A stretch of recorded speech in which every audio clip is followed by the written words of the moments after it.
Welcome to Conservation, It's the Law. In this activity, you're going to explore two of the most powerful laws in all of science, the law of conservation of momentum and the law of conservation of energy. So let's take a look at your supplies.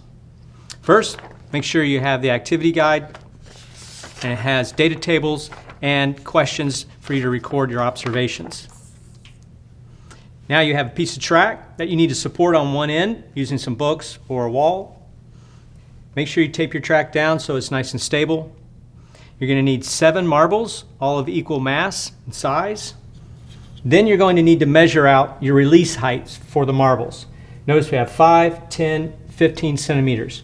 It needs to be measured straight up from the table. And when you release it, you're going to look very closely to what happens during the collision. You're going to look at how many marbles actually come out the other end.